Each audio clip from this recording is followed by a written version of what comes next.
gonna sound very, very narcissistic, but send me a fucking DM. Or I'm gonna just walk in the street and just wear "Pitch Me," a little signboard, right? People forget the base level of connection is actually showing interest. What's your thoughts on gaming/gambling becoming regulated come 2027? What a sex decision. If I had a gun to my head and somebody said, Tonye, pick one that has to go, alcohol goes. I don't drink alcohol. I think alcohol is one of the most destructive things. There's a reason why Putin keeps laughing at the West. Look at these clowns. You think because you say some bulletproof G-Wagon leaning backwards, you know how much weight of gold it takes to compress a bulletproof suspension? Wow. As a black person, I can say this. Donald Trump has donated and done so much more for the black community in America as a whole, has won more black people awards than Malcolm X and Obama put together. Is crypto gambling? Hell no. Hell no. You know why? Hello and welcome back to Bet Talks. I'm Rick Godds and we are joined by another guest. He is an entrepreneur, multiple business owner. He's resided in Dubai for over 15 years. Get set up in Dubai the right way. Tonye Anyanwu, welcome to Bet Talks. At least you get the name right. Good to see you, buddy. How you doing? Very good. Thank you for having me. It's a long time coming. Absolutely. I've been looking forward to this one. Me too. You are extremely controversial. Look who's talking. Don't let this suit just fool anyone. Oh, absolutely. I needed to bring something good out for this one, so we'll make it work. Great having you on the show. Likewise. Appreciate you. I've seen a lot of your content. Yeah. You're a podcast legend and oh boy. Yeah, very direct. I like it. Very opinionated. No bullshit. And everyone's entitled to their own opinion. Amen. So 15 years in Dubai. Wow. Wow. Big wow. Tell me how it all started. Oh boy. Dubai was a short-term plan, as with millions of people I'm sure that came here. I had family living out here, so it was a frequent destination. I came out here, I was supposed to be very, I think 6 months or so. That was the plan. Yeah. Then I realized, okay, I'm either going to stay here and go to school, which I dropped out of school in Canada because, it just wasn't for me. And came out here, I was like, you know what, I'm either going to get a job or find schooling here to stay here as a resident. And I said, you know what, let me go for the school route. Yeah. Started off with that. I started a side job, a sales job. I realized I could talk, go figure. So I get into a sales job, started making some coin, Taking in school, I was making money I was the guy people paid to do the courseworks. So I failed in school, which is very ironic. Yeah. But I was making money off courseworks, right? And after a while, I realized, okay, I'm making more money doing the sales job. So I started to ease up on the coursework. Attendance in class started to go down. And after a while, I'm like, oh, here we go again. I'm going to have to drop out again. Yeah. Because I got to think now, making XYZ dollars, being paid by a client to sell a software, because tech is my background, or going to this dumbass Microsoft Office, Excel, Visual Basic class. Of course, we know what I chose, right? And anyway, fast forward to where we are today, and rest is history. Wow. Yeah. And 15 years, obviously you've seen some incredible changes here in the UAE. Oh my God, yes. Unrecognizable, I would say. It's because you never really realize it until you look at a previous, it's like when you're building yourself, right, in the gym. Yeah. And you look through previous and present picture, you're like, holy shit. Yeah, this happened? Is, wow, where, how did I live like that? Yeah, of course. And some for the good, and I would say some for the bad as well. Oh, everything's got a plus and minus. Yeah. It's human nature, right? It's got a law of equilibrium. Absolutely. So it's fair. So one thing I want to dive into, get set up in Dubai the right way. That's right. This is your sort of logo. This is your statement on your your social media. Yeah. What is the right way? Oh, the right way is not the wrong way. As annoyingly silly and obvious as that is, everything in life has a right way and a wrong way. Now, I can't say that, I don't want to be pompous and egoistical and narcissistic and say you normally are. Well, if it pays the bills, sure, why not? But there are several right ways and there are many wrong ways. Right. Yeah. Now, setting up in Dubai, there's so many ways. When you get into Dubai, right, whether you're doing a business, buying a property, you're getting a residence visa, there's so many kinds of visas, freelance visas, golden visas, business visas, partner visas, all these shit. And people are so uninformed because the information is it's not as clearly laid out by the government as any other government. It's not the government's job to deliver the information. It's people like me that are responsible for this, right? And because of that asymmetry in information, people take advantage of it. Sure. And give the wrong information just to make a quick buck. right? I always tell people that were clients, because the people I consult for, I'm like, I am not a salesperson. I am not an employee. This call is a no bullshit guide through my fuck ups, my mistakes, and telling you what I did wrong and the parts you should not go through. And if you're gonna go this way, I guarantee you from my experience, now I own 8 companies in Dubai, 6 a mainland, 2 a free zone, I guarantee you a higher chance of success because I am not telling you what I was told or a script put in front of me. I don't have a salary. I've been through it. I've been through the bullshit. I'm still paying fines for my current mistakes. So I'm your scapegoat. I'm your Jesus Christ. I don't know, it's controversial in the Christian guys. I'm your sacrificial lamp on the cross, right? All these years that you can use as a mistake learning experience. Brilliant. One way I try and sort of explain it, especially to new people. I mean, I've been in Dubai for nearly 6 years now. A lot of people are like, oh, I want to come to Dubai, I want to get set up. How do I do it? I say there's 2 ways. One, you either sponsor yourself, or 2, another company sponsors you. It's as simple as that. Simple as that. It's as simple as that. But is it as simple as that? I mean, because obviously there's so many different visas, investor visas. I mean, what advice would you give to our listeners on a simple structure to get set up in Dubai the right way? This is going to sound very, very narcissistic, but send me a fucking DM. I mean, that's not a marketing pitch whatsoever, because the reason I say that is it's almost impossible to know and by the way, I'm not one of those pompous pricks that charge a consultation fee. Anybody I talk to is all free. I talk for hours on end with people, several calls. Like I'm very generous with information. Aside from the content I make on all sorts, I realize that people just value quality information, and it's impossible to know who they're talking to that's misinforming them. So all I can do is just flush out all that wrong information with the right one. Right? One thing I know I'm very, very known for is I ask a lot of questions. I shut the hell up, ask the questions, listen to what they have to say, know and I actually ask 2 questions.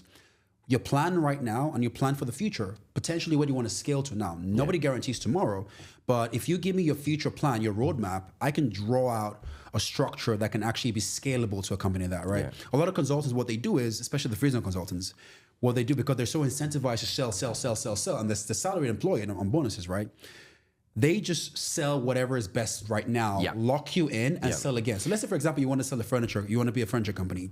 I'll ask you, do you plan to only sell furniture for forever? Or do you plan to go into accessories? Do you plan to go into cars? If you tell me, I'm going to scale, why the fuck will I give you a furniture license instead of a general trade license that will allow you skill so you come back and spend 2, 3, 4 times in the future? These are the small little blips that just show, the quality You're doing of a good service. discovery Big on time. the client. I mean, and tailor making the packages to fit them. 1000%. I mean, I don't have a sales team, right? I have a closing team who have been taught based on and I have a closing AI as well, who have been taught based on my knowledge, my recorded calls, my experience. And I think it really all comes down to one thing I've realized is I have a genuine love for the city and the reputation it holds and the way all the value and benefits giving you and I and millions of others. And I also have a very big affinity for genuinely giving a shit about people I'm talking to, my clients, prospects, whatever it is. Whether or not I have so many clients, I know this, I've given them advice and they've gone to another company and they've grilled that company based on the advice I've given them and they've still used that company. It doesn't matter because 6 months down the road, they DM me saying, listen, thank you, man, I got set up, I didn't do it through you, but hey, I'll still invite them to a beach club. Let's party, you know? And then I build long-term relationships that always equate into, it's not always financial benefits, they're always non-monetary benefits, but those relationships always pay off. 100%. Always. 100%. And one thing I always say is, I mean, relationships are key in business, right? Especially in the entrepreneurial world. Key. Relationships, and the unpaid work counts. Oh, it does. Yeah. It does. And one thing I always say is, Dubai is small, man. Dubai is small. Big time. It is small. Oh, yeah. If you look at it, there's no end of times you'll go out and you'll bump into someone you know. Right? Absolutely. And with a population of, 3.5 million people? It is small. And if you fuck up that credibility, you're over. You know what they say, bad news spreads faster than good news. Fast.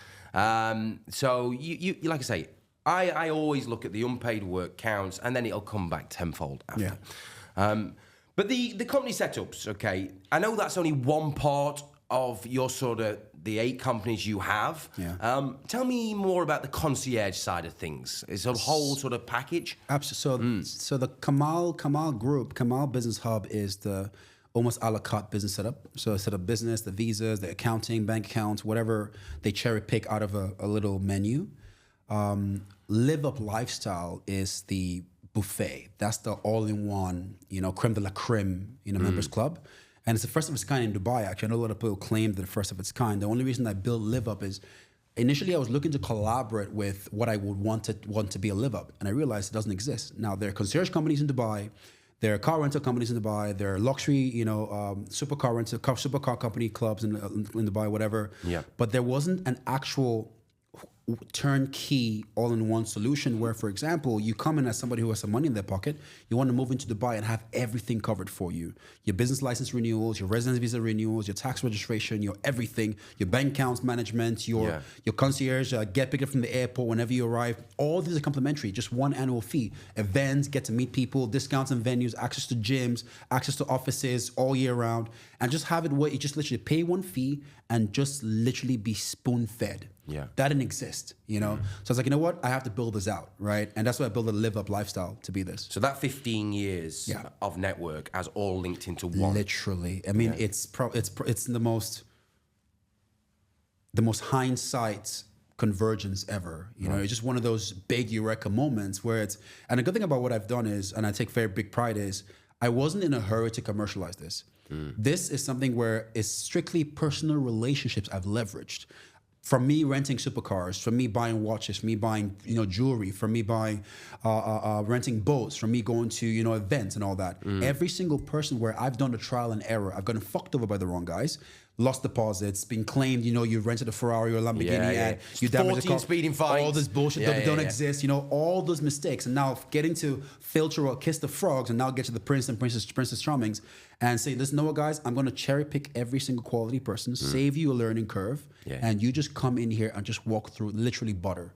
Decent, great people, and more importantly, build a community of like-minded people. You and I know what it's like living outside the UAE. Europe is just shithole. Africa is a shithole. America is a shithole. Big shithole, right? And when you really think about this, and it's less of just of course, the leadership, the politics and all that, but the mindset of the people, they never progress and Dubai is literally a magnet for the most progressive mindsets in the world. People that want to adapt, want to reach out and do so much more. And if you're not, you get flushed out quick. Big time. The system will just spit you so fast out. I always say to new people coming to Dubai, you've got to be ahead of the game, man. You've got to be slick, right? If not, your competition is so much ahead of the game, and you're going to get flushed out. Big time. Listen, it's good to see that sort of what you're doing, and you're building that core team around you, and them core networks that your clients can guarantee that service. Absolutely. That's the goal part right there. Absolutely. One thing I want to ask you about is a big part of entrepreneurial life, and everyone is always in the UAE, everyone's an investor or everyone's an entrepreneur, which is great. I never knock anyone for giving their all and wanting to grow bigger and better in life. Of course. What's your thoughts on networking? Oh, that's a wonderful question. First of all, I hate the word networking. Why? I don't hate it. I mean, by definition, we know what networking means, right? The gathering of people, getting to grow your network, whatever that is, fine. I hate how commercialized networking has become. How forced it is. Literally. I literally call what I call serial networkers, I call them professional business card collectors. Yeah. That's all they are. Yeah. Because I always ask myself, if you go to a 1-hour event and you were able to hand out and collect 200 business cards, how many seconds did you actually connect? You don't actually have a real conversation. Zero. Nobody's going to remember you. Yeah, you're going to go to Telegram or whatever and take all these stupid, dumbass selfie pictures that you take. Nobody remembers who the fuck you are. You're so irrelevant, you might as well not even go to the event. You're sieving through people. You're literally sieving through. And there's literally zero benefit and outcome as compared to if you went through... I have a very smart, what I like to think is a more effective way of networking. And you also have the personality for it. You have to have the personality or the temperament for it. You have to be... I think you have to be remembered. You have to be remembered. You have to be very memorable, right? Now, a lot of people go into a room and they just coin through. It's like, you're as good as furniture. Nobody even knows what perfume you had on, right? And I think if you really go into a networking event or a setting, group of people... Now, for me, a networking event can be an elevator. That sounds crazy and counterproductive when you think about it, but anywhere you decently meet someone and leave a long-lasting impression, you just networked. Yeah. Because why would that person want to interact with you again? Yeah. Networks are like building blocks. It's like Roblox. You add one Lego extra every single time, right? I think when you go to events and you really connect with somebody 10, 15, 20 minutes, you're better off doing that and leaving with 5. Now, you got to also have social intelligence. Social intelligence, emotional intelligence, identify who are the key attention grabbers. When I go event to an event, I gravitate towards or I become friends with what I call the alpha. And that is usually the guy who's brought everyone together, right? You leave a lasting impression there, they'll do the job for you. Sure.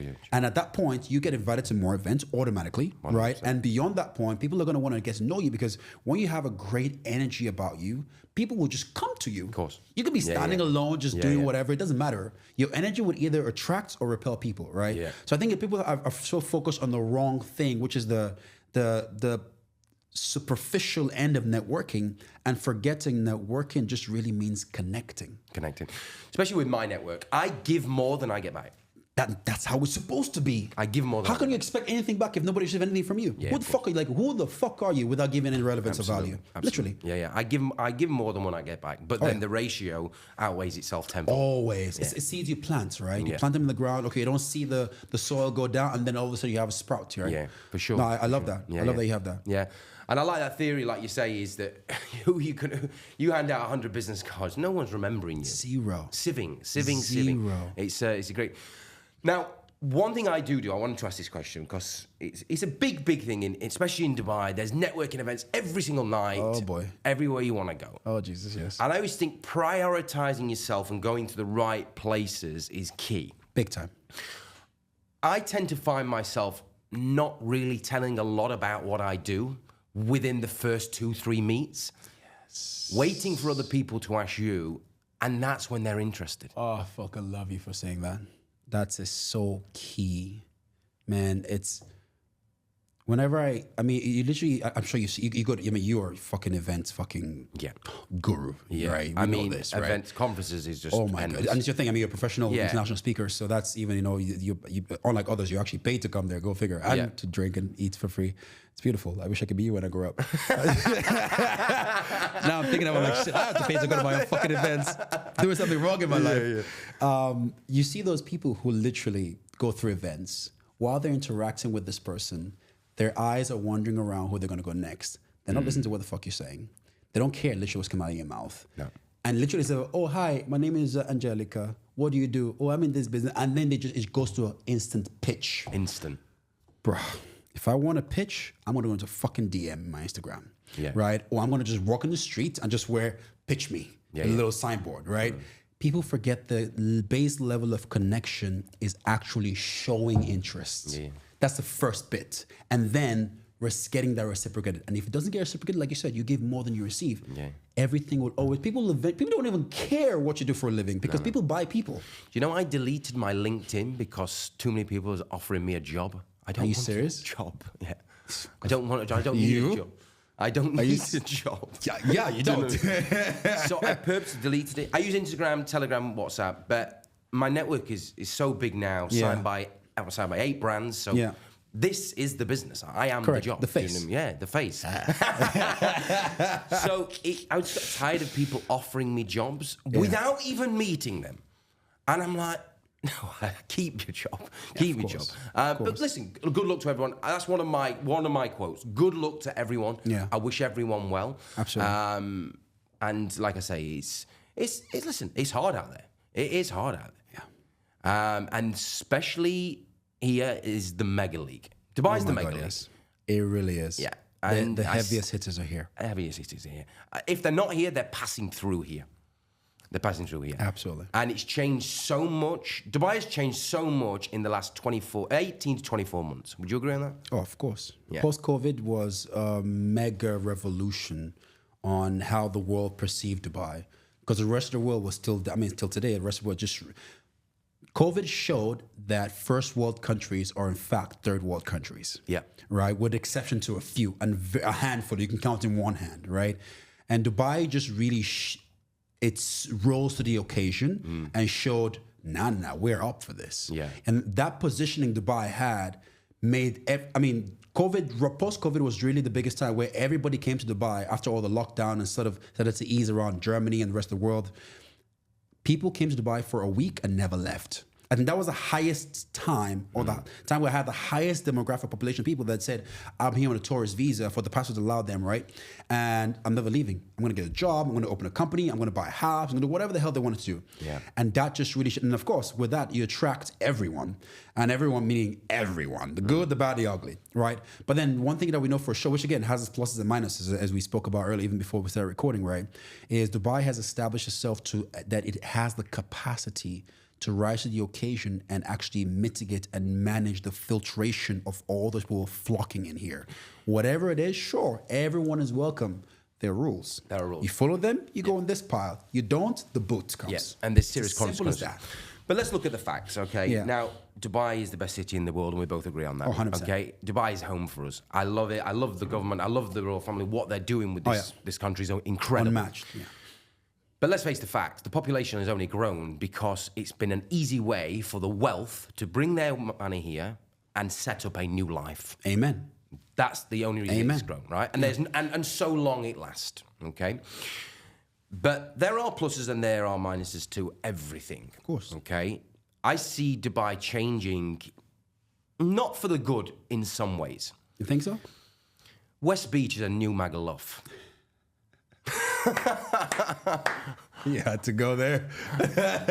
I don't go there. Me neither. I mean, now I'm taking a break from there. Yeah. It's yeah. But again, it's natural, right? It's Brits abroad. The honey attracts the flies. Yeah. Human nature. It's the laws that we all live by. Yeah. You know, Yeah. so I get what you're saying. It's just the way it is. I'm a DFC kind of guy. Yeah. I love the slickness of it, the class of it. Yeah.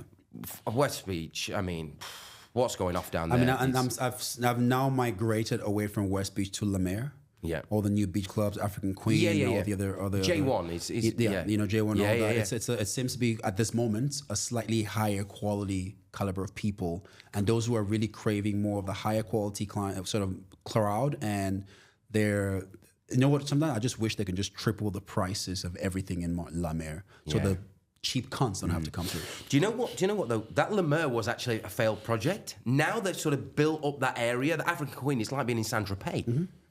Do you know what I mean? This is Love it there. Beautiful. You got the restaurants, nice and chill, gets a bit loud in there. Then you got the beach club side and the pool, medium noise, and then you've got the actual beach, mute. Yeah. It's a perfect transition. You know, like my main problem with West Beach has been so far. Again, there are a lot of great brands in West Beach. You know this, great food, great views, whatever. The marina, the skyline, bliss. I'm talking about the nightlife side of it. But the nightlife is just crazy. Crazy. You know, it's all just, you know. But again, it has to be like that. Yeah. Because I'm very happy that we have something we can actually complain about. Because if we don't have that, you can call it the exhaust, whatever you want to call it. If we don't have that, then something is going to eventually arise to be complained about, right? So the fact that we have Palm West Beach as one of the major problems that you and I are complaining about in Dubai, bro, I'll take that problem over being mugged, you know, in London anytime. It has changed so much, Big especially time. the clubbing side of things. Huge. It's becoming. And the caliber of people that it pulls is it's questionable. Yeah. You know, Yeah, I agree. I mean, I love now. I spend a lot of time on the West Beach because I have friends who own beach clubs there, but I do that mostly on the weekdays, as I probably know from my office being the beach clubs. But during the weekdays, during daytime, that's when I love to go there. It's nice. Music is always low. Food is great. Service is great. All the fuckheads are at work. Hopefully, right? And then they all come out at night like vampires, you know, and just go nuts. So it's really about, and like you rightly say, you know, it's everybody who comes here. And again, not like we're shitting on these people. No, there's nothing wrong with them. It's just they're not our tribe, right? They're not our people, right? So I think Dubai is a place where you now have a tribe for everyone. You want a DIFC, that's there. You want a La Mer, that's there. You want a Palm West Beach, sure. Knock yourself out. You want a Barasti, enjoy. Let me tell you what did change over the last 2 years. Wizz Air started flying to Dubai from the UK. Now that explains a lot. You're getting a different caliber of people coming in. That could never afford it in the first place. Never afford to come to Dubai, right? Accommodation, listen, let's face the facts. You can go and stay in Al Barsha, or you can go and stay somewhere and hang around Five Palm and West Beach. Yep. All right, and do all your Instagram photos, and you're still going to be staying in Dubai. Absolutely. Living the same price as what you pay in Europe. Absolutely. the class of people, which nothing against people, but they are not people that you used to see in Dubai to each their own. 2-3 years ago.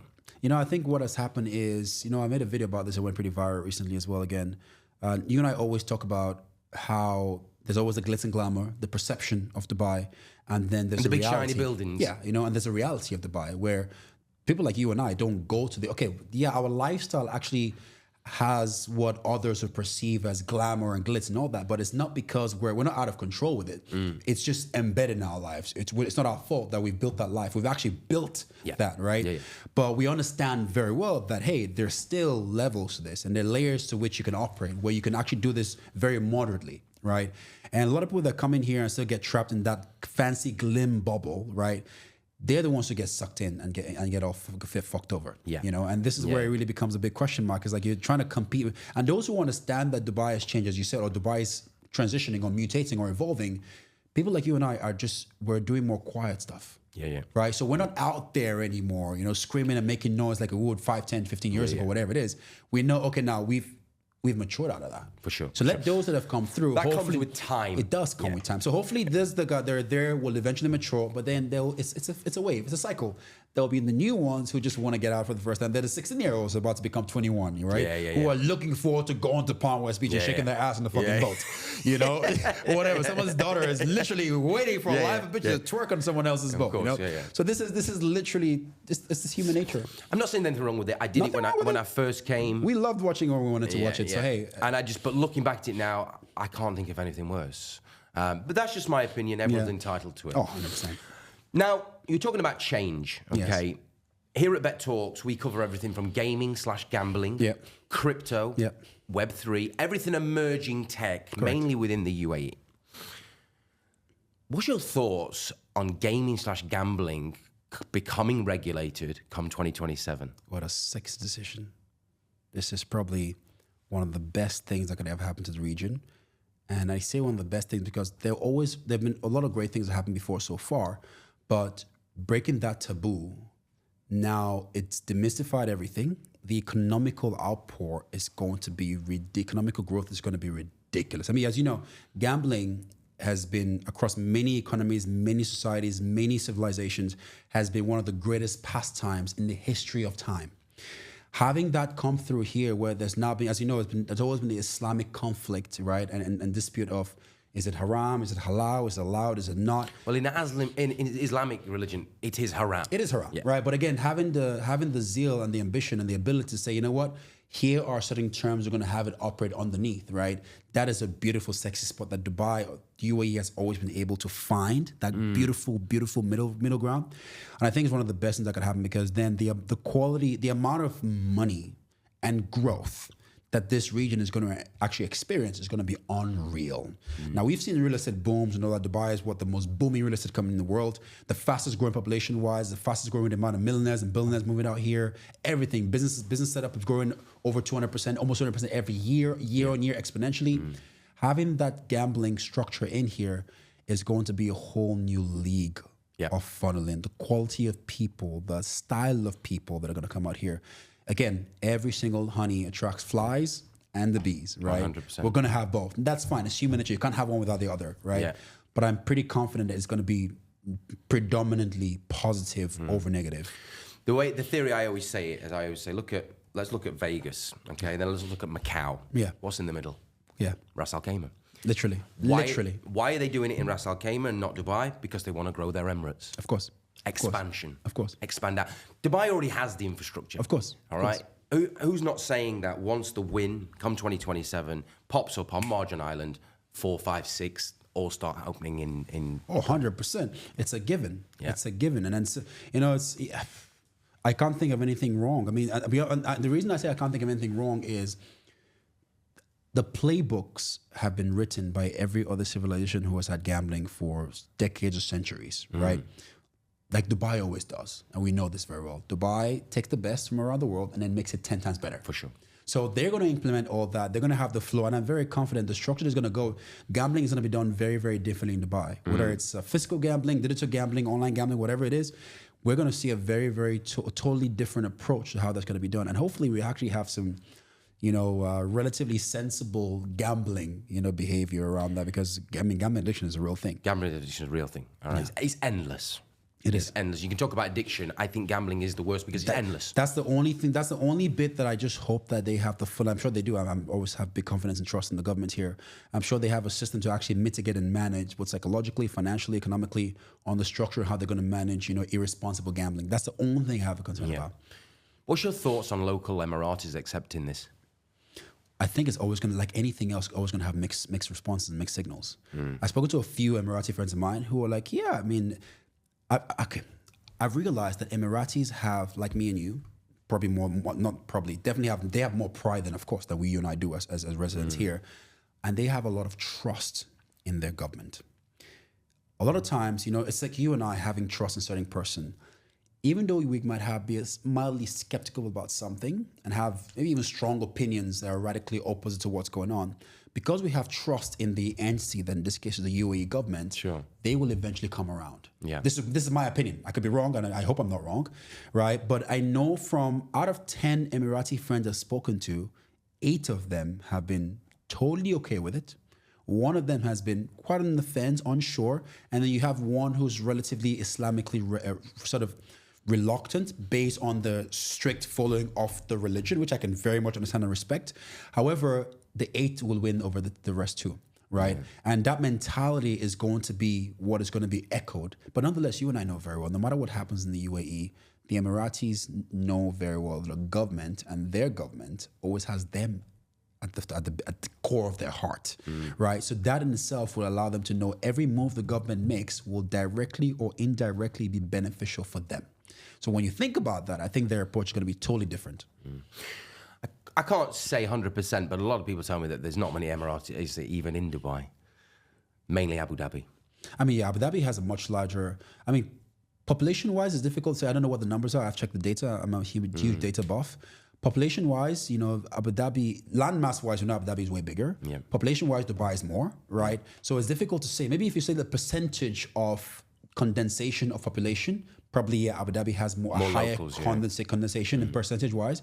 But actual population, I don't know. I don't know. I think Dubai might have more because it's a numbers game, of course, right? 100%. So even though Dubai has 10% Emiratis, that is still more than Abu Dhabi having 20% Emirati in population, which of a smaller population of people, right? So Sharjah is bigger in landmass than Dubai as well, but Dubai is the money pot. Absolutely. So and even if they're Emiratis who are from the other places, they all transact directly or indirectly through Dubai. 100%. But I think very few actually don't touch Dubai at all. It is incredible what they've done here. I always say it's the Vegas of the Middle East, and it even looks like Las Vegas. One big straight long road, Sheikh Zayed Road, with big shiny buildings, everything in hotels. It's just missing casinos, and when that comes, it's gonna change the world. I think it's gonna come. Just a matter of time. Yeah. Well, they have already been granted. The winner has been granted a gaming license on Marjan Island. Yeah. It's being built as we speak. Of course. I've seen it. The shell is there. Yeah. I was staying at the Waldorf Astoria in Ras Al Khaimah. It's all designed around that. Marjan Island, Nikki Beach is opening there. The whole facility, the address are building there as well. So I can't see it not moving forward. I think the big talks of casinos like the Aria, the MGM Grand in Dubai, I think that's a lot of hype, I'll be honest. But I'm 100% personally that the win is opening in Ras Al Khaimah. They've been granted the license. It's done. It's done. It's done. It's just a matter of how flexible will the government be in regards to extending that to other small, medium, and other large players. Right. Now, I know there are a couple of rumors, all sorts, from really reliable sources. My partners are members of the royal family and all sorts, and mentioned that, there's some exclusivity in some places and some things going to ease off here and there. So I think the only way to know is time. Yeah. Right? Time is really going to reveal what is and what isn't going to be here. Absolutely. But then look at alcohol. Alcohol was frowned upon. And now everywhere you go in Dubai is alcohol. It's... so it's a catch-22 situation. Sure. In fact, to be honest with you, if I have to choose between alcohol, if I had a gun to my head and somebody said, Tonye, pick one that has to go, alcohol goes. I don't drink alcohol. I think alcohol is one of the most destructive things, and it's so cheap to access, right? It's one of the most destructive. Nobody gambles and then, drives into a fucking street. I mean, unless you're a group of people, unless you're really depressed and you've lost your entire life for your mortgage and your wife is going to kill you at home, then you probably do that, But alcohol is such a poison. Yeah. Physically, mentally, emotionally, but it's why do we have alcohol? It's ethanol, for Christ's sake. It's a lab product that was put into human bodies that just destroys everything. So if I really have to choose, I find personally, in my personal opinion, gambling should be a lot more rampant than alcohol. Don't you like the thought when people say, let's do tequilas, they're healthy? Who told you this bullshit? Let me guess, the tequila fucking cartel. They told you tequila was healthy. The same way they said Frosted Flakes was healthy. Great breakfast meal. Great for your children. Builds bones. Jesus Christ. It's crazy. It's crazy. So, I mean, we touched base on the gambling soon to be regulated within the UAE, and it's mind-blowing what is to come. It's going to change the whole dynamic of this incredible city. What's your thoughts on cryptocurrency? I've been in crypto since 2009. 2010, so about 14 odd years right now. I got into cryptocurrency by mistake. So in Toronto, we had these, on the deep web then, when you had all these, when you had to pay for Microsoft Windows and Microsoft Office, you still pay for Microsoft Office, they had some hackers online who would actually crack the software and sell you. So instead of paying a $999 subscription, you only pay $9.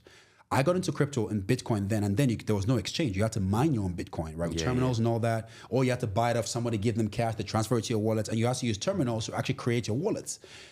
At the time, I only got into crypto and then you send hundreds of Bitcoin for $9. Right? Because you want to buy a crack code for your Microsoft Office. I don't even remember those time when Microsoft Office would tell you this is not a legitimate Windows software. So all this, when they said to crack down on the Microsoft itself. And that led me to you have to use crypto, because the only way to pay this, hackers online or these software crackers was through Bitcoin. I'd be lying to you if I said 14 years ago I understood the level of which I understand I didn't know what the fuck a blockchain was at the time. I knew Bitcoin was. I could send and receive it, right? But that's about it. Fast forward on the road, it becomes $1, $2, $3, whatever it is. You're like, this is growing in value. But again, it's still, nobody thought to the moon. No. All this to the moon, Lambo bullshit. This is a new phenomenon, right? This is about 5, 7, 8 years maybe at most. I got into crypto in 2017. I was getting paid Ethereum when Ethereum was $70. There you go. No, I'm an honest man. I didn't hold on to it, right? I'll be worried if you did. I'm like, that is nuts, Rick. But the fact of, I didn't know what it was. Those Thailand trips ain't gonna pay for themselves. This, I didn't know what it was. Of course. The only exchange was Coinbase back then. There was nothing else. I think Binance 2017. Binance was just getting out. USDT wasn't even a thing. It was around, but it wasn't a thing. Popularity was low. Yeah. And now look at it. It's taking over the world. Absolutely. Yeah. So, sorry, finish your story. You was telling me. Long story short, fast forward to today, it's just been this thing that, has just grown. Yeah, I spent a bit here and there. Luckily, I kept quite a bit of Bitcoin. But, beyond that, I think cryptocurrency has become woven into the fiber of society now.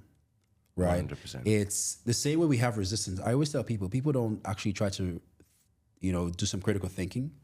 We have a lot of resistance in cryptocurrency, on the fiat industry, on the traditional financial world and regulation and all that. People forget there was once upon a time that life was run by trade by barter, meaning your one big fat 100-kilo cow for my 2 medium-sized 50-kilo cows. Exchange, thank you. When somebody came with gold, that became something of value because the kings, the royalty, everyone determined that. Then paper was made.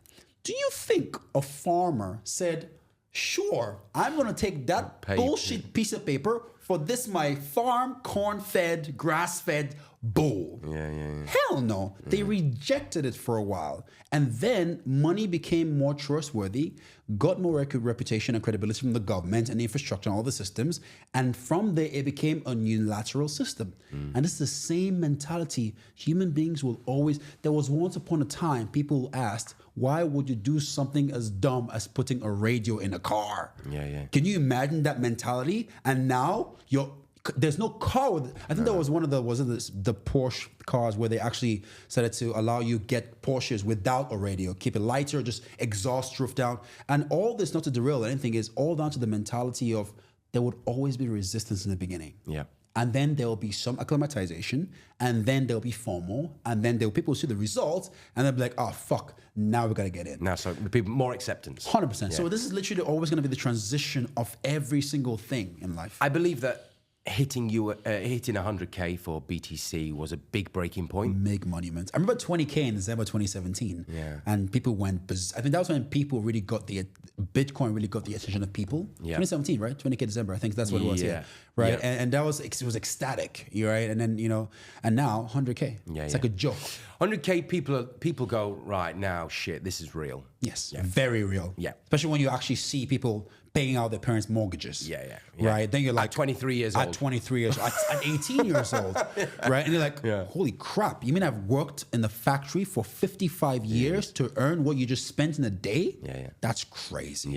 And it's beautiful. It is changing people's lives. Kids are becoming mega wealthy from it.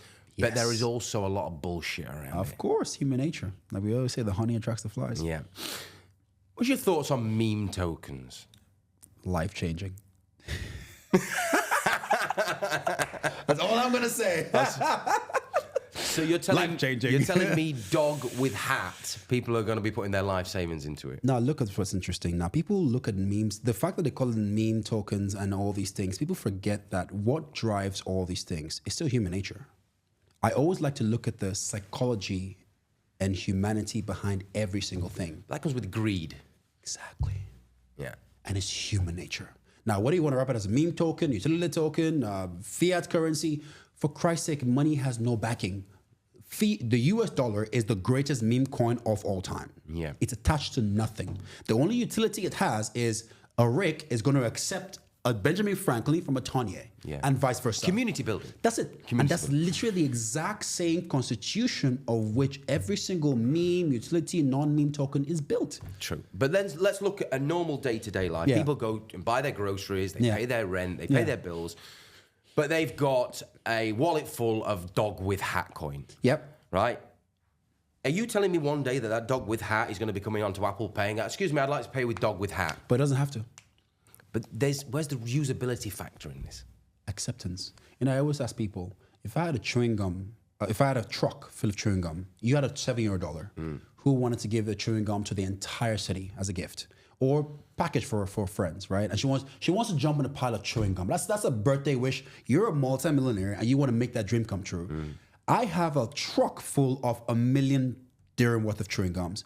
You have a Ferrari worth $1 million dirhams that I want.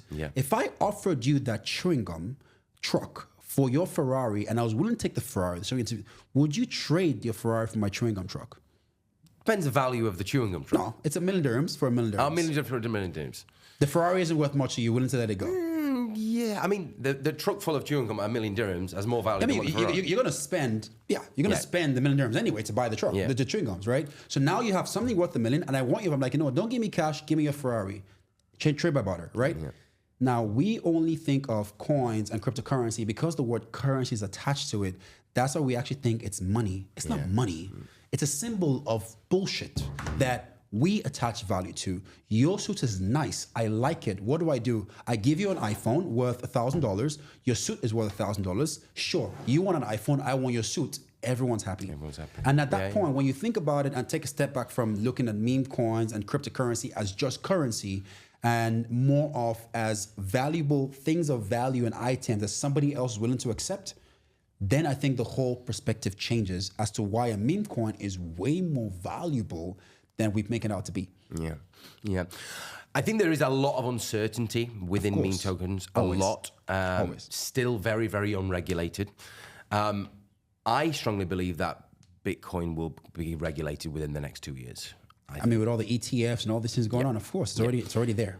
I mean, if you look at come January, February, once Trump actually comes into power, there's no reason why this cannot go 500,000 to 1 million. Of course. Yeah. I mean, it skyrocketed because of Trump's Yeah, of course. And he's not even in power yet. Not yet. Not yet. Yeah. So now Elon Musk is pro-crypto. They've now just brought him into the White House to save $2 trillion in fraud. I mean, this is crazy stuff. And if anybody can get it done, it's Elon. Yeah. And listen, I'm a big Trump fan.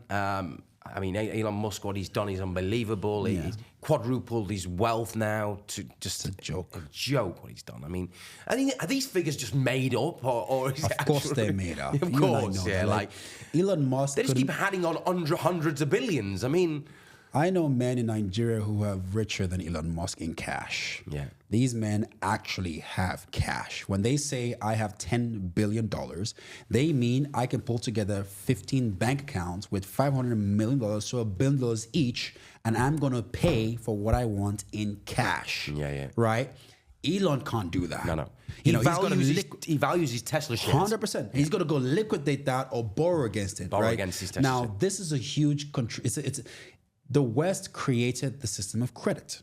So it's only fair that they're the ones maximizing it, right? 100%. America made the richest men list. Of course, it's only fair Americans are the richest in the fucking list they made.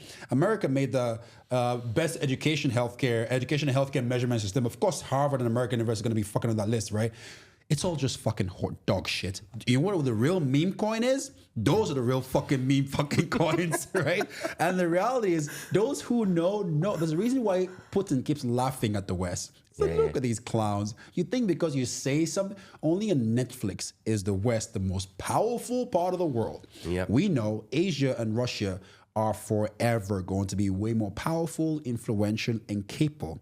Politically, financially, you name it, right? You believe that? Oh, it's not believe it. The thing is, the East has always made the West feel dominant. There's a difference. If you have a driver that you let drive, doesn't own the car. But then you look at the States. I mean, top 5 companies in the world, Nike, Microsoft, Google. There's only Samsung, which is South Korea, that's not from the US. Yeah. Right? So it does breed powerhouses of the world. Okay, now, like we talk about, right, who made the scale? As in? Who made the measurement scale? The West. The West, yeah. They're the ones making this measurement scale. The reality is, pound for pound, let's measure our dick for dick size. Who has the real bigger dick?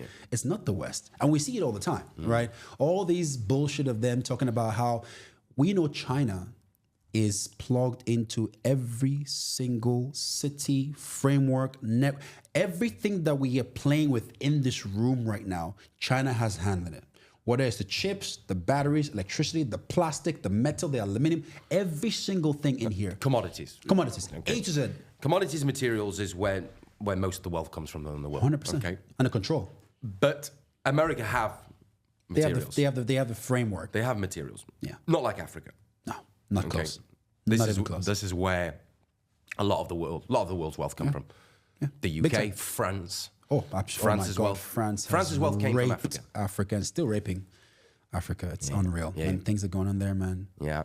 But the wealth came from Africa, especially all the France's money. All France's money. Absolutely. Yeah. You know, as I'm sure you know, when I... you should say, you seen Paris? Well, Africa paid for that. Oh, 100%. You know, we had a lot of... I mean, I could probably talk about this now. It's a bit controversial and political because I legalized crypto in Central African Republic, which is an ex-French colony. It's the first country in Africa to legalize crypto, second in the world after El Salvador. And I was special advisor to the president to make all that happen. I literally handwrote the laws and everything, right? And when we initiated and went through with the Bitcoin strategy 3 years ago, we had so much resistance from France, IMF, World Bank, you name it. The attacks came left, right, center until Putin got involved. I mean, all the rebel attacks, all the bullshit, the destabilization and instability that came from that region were funded by France. All the bullshit, it's an unsafe country, it's the poorest country. The poorest country where you have 15 bulletproof G-Wagons driving gold bars into your United Nations, plane, That's the poorest country. Every hour, every 50 cars you see, 20 are United Nations vehicles with machine guns. You got bulletproof G-Wagons leaning backwards. You know how much weight of gold it takes to compress a bulletproof suspension? Wow. They literally are just smuggling and taking and just pushing all the attention away from that part of the world because they know if people knew what was really there. But we found a 250 carat pink diamond in the ground. Bro, there are over 200 square kilometers of gold mines that were discovered just not long ago. Yeah. Nobody will ever talk about this. And the only reason I have access to it is because I actually work with the presidency, right? And this just goes to show the level of which the West just controls the branding, the image, and the structure and media on how something is perceived, and doesn't always mean that that's where the value really is. Sure, I agree with that. So we talked about crisis within the EU. This is not a politics conversation. We've just drifted into this. Naturally. You're very outspoken. You're very opinionated, and I like it. I'm exactly the same. And everyone's entitled to their own opinion. Absolutely. Now there are serious crises in Europe, serious crises in the US. Yeah. Do you think Trump will change much in 4 years? Big time. Yeah. In what way? I think it really will because, first of all, he's had 4 years of detour, which is 4 years of planning. Now, notice, right, Trump's strategy this time was podcast campaigns, right? That allowed him get into the ears of consumers without being filtered through the mainstream media, right? Yeah. Going through CNN, Fox, and all these, there's so much access, MSNBC, they had so much ways to play around and skew things. Now, when you're talking to a 20-year-old, a 19-year-old through a podcast on a 750 follower, Spotify channel, you're getting the raw, unadulterated, non-bullshit, non-scam version of Trump. Everyone loved Trump until he ran for presidency. Everyone partied and wished they could be. Donald Trump was an actual career goal. Businessman icon. Yes. Billionaire. Donald Trump had done, as a black person, I can say this. Donald Trump has donated and done so much more for the black community in America as a whole, has won more black people awards than Malcolm X, Malcolm X and Obama put together. So when you think about this, you look at yourself and thinking, how much scam have we been told, right? Trump is for sure, and I hope he's really being able to get in there and really change and at least get the majority of the Senate and the House to be able to actually enact the changes, because we all know when Trump was in power, there was not a single bullet. Forget about bombs, bullets fired, right? The week Biden was announced president, bomb goes off in Iraq, bomb goes off in Afghanistan. Come on, like this, what, the guns weren't fucking working during those 4 years? The US pulled out of Afghanistan while Big Biden time, was in. and he was literally and lost hundreds of billions. Left. 25 years of war for nothing. It's bullshit. It's a scam. It's all a scam. Listen, I'll tell you one thing. America remains, in my opinion, one of the perceived most powerful powerhouses in the world. Yeah, the powerhouse nation of the world. They are easily the most powerful, politically involved, politically influenced, and they're the best marketers in the world. The largest media consumer in the world is American media. Media is one of the most powerful control. Then even Trump calls out, like, for instance, Fox News, fake news. He publicly exposes it. Of course. and then they shit on him and say, oh, he's this and he's that and whatever. Of course. Yeah. Because nobody likes a person who goes against the establishment. You must be suicidal. I mean, they almost killed him. They tried to kill him. Yeah, of course. So you are literally suicidal for going against the literal establishment. Yeah. You know? Yeah, the world is mad in many places. But listen, Tonye, it's been great having you on the show. Likewise. All right? I love how controversial you are and opinionated. I've got one last question to ask you, and I ask all of the guests here at Bet Talks. Oh, boy. You've been in crypto since 2009. Yeah. Okay, so you are a crypto guy, all right? You can say that. Yeah? I mean, been around for a long time, so I'm sure you've done very well. Is crypto gambling? Hell no. Hell no. You know why? Because everything in life is gambling. Everything. Money is gambling. Economy is gambling. But you don't think investing in meme coins is a gamble? Hell no. Value flows where attention goes. It's as simple as that. It's the same reason why we spend what we spend on iPhones. Same reason why you and I are making a podcast right now, right? We value the attention. We value the views, the social media presence. We value, you spend money on that suit. there was You like value this there. suit, don't Oh, you? I like it. I'm thinking, what's the size now? Oh, might adjust the arms a little bit. Hey, you know? I've measured like 4 times now. But you get what I mean. Okay, I'm gonna leave it with that suit today. Anyway, but you know what I mean, right? And I think when you actually understand things from an underlying human nature perspective, a core psychological perspective, which is greed and fear index, FOMO, attention, hype. Yeah. I think hype should be studied in psychological school studies, right? Because what is hype? Hype is really attention. Yeah. Attention means there are a bunch of motherfuckers who have come together and said, this is something. Yeah. And for as long as that remains human nature, meme coins will always stay at the same level as somebody speculating dollar versus euro or pound versus yen. This is my opinion. Yeah, I like it. Yeah. Listen, it's been a pleasure having you on the show. Likewise, man. All right, some great topics. I love the networking conversation. I thought that was really a good icing on the cake for me. So, listen, thank you to all of our viewers and continue watching for the full episode. Thank you. Thank you for Cheers, having me, buddy. man. Thank you. Cheers. Thank you. Woo!